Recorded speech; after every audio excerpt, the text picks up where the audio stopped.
Hola, les habla el profesor Wolfgang Romero. En esta parte vamos a estudiar la función cuadrática. Vamos a analizar las características y los pasos a seguir para su estudio. Ok, comencemos. La función cuadrática es la función real de variable real tal que a la variable x le corresponde como imagen un polinomio de segundo grado. Así, esta función viene definida de la forma f de x es igual a ax cuadrado más bx más c, en donde a, b y c son los coeficientes de esa función, que son tres números que pertenecen a los números reales, y teniendo que a tiene que ser diferente de 0. ¿Por qué? Porque si a vale 0, deja de ser una función cuadrática. Veamos ahora cómo reconocer funciones cuadráticas. Lo primero que tenemos que tener en cuenta es que la función tenga por lo menos una variable x elevada al cuadrado. Ok, veamos algunos ejemplos de reconocimiento. Tenemos aquí el ejemplo A, tenemos esta función que tenemos aquí, y igual a menos 3x cuadrado menos 2x más 1. ¿Es una función cuadrática? Sí, porque por lo menos tengo este término que está aquí, elevado a la x está elevada al cuadrado. Y fíjense que si quisiéramos reconocer los coeficientes a, b y c en esta función cuadrática, tenemos que a, que es el término que me acompaña a la x al cuadrado, es menos 3, porque viene con todo y el signo. B, que es el término que me acompaña a la x, es menos 2. Y c, que es el término independiente, vale 1. O sea, por lo tanto, es una función cuadrática. Veamos el segundo ejemplo. Y igual a menos 8x cuadrado más 5. ¿Es una función cuadrática? Sí, porque tengo aquí un término elevado al cuadrado. Y como ese término es lo que me acompaña a la x al cuadrado, ese coeficiente menos 8, por lo tanto a va a ser igual a menos 8. No tengo término que me acompañe a la x, no tengo término x, por lo tanto b vale 0 entonces. Y 5 es el coeficiente, que es el término independiente, que corresponde al término independiente. O sea que sí es una función cuadrática. Veamos el ejemplo C. ¿Es una función cuadrática esta que tengo aquí? Sí lo es. ¿Por qué? Porque tengo un término elevado al cuadrado.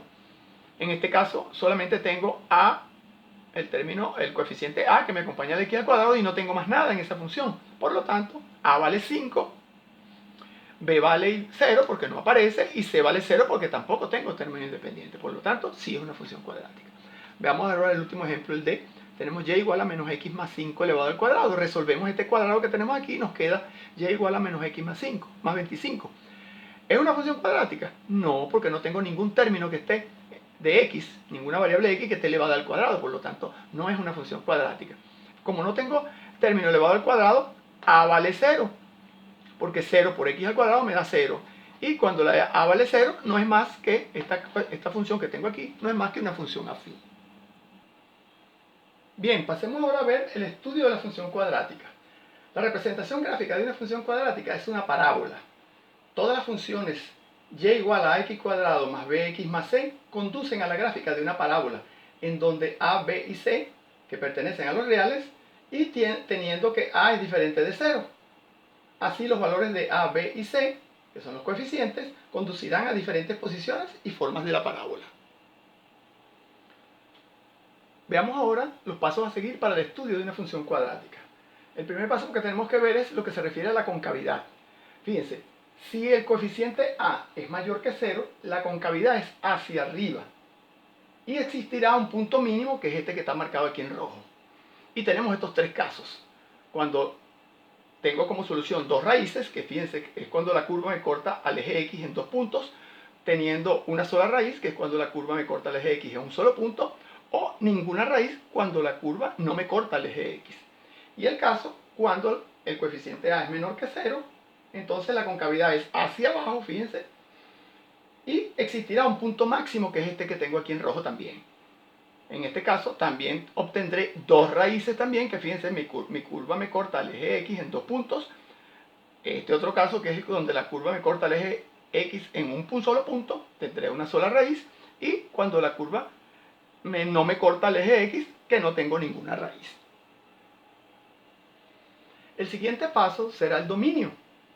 Lo tenemos aquí. El dominio será el intervalo desde menos infinito hasta más infinito. Eso quiere decir que el dominio siempre va a pertenecer a los números reales. O sea, son todos los números reales. Y el siguiente paso es el punto de corte con el eje y. Fíjense, ¿y cómo conseguimos ese punto de corte? Igualamos la x con valor 0, con el valor 0, x igual a 0, en la función cuadrática. Sustituimos donde está la x, sustituimos el valor 0, y fíjense que al final esto es 0, y me queda que y va a ser igual a c. Por lo tanto, el punto de corte va a ser 0 en x y c en y. El siguiente paso es el punto de corte con el eje X. Fíjense, aquí en este caso igualamos la Y con el valor 0 en la función cuadrática. O sea, colocamos 0 aquí donde está Y y nos queda esta ecuación que tengo aquí, que es 0 igual a x cuadrado más bx más c, que esa es la ecuación de segundo grado con una incógnita.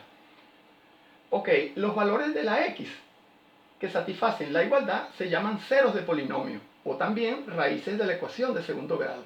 Dichas raíces se hallan a través de una fórmula llamada resolvente, que es la que vemos aquí en la pizarra, es esta que tenemos aquí.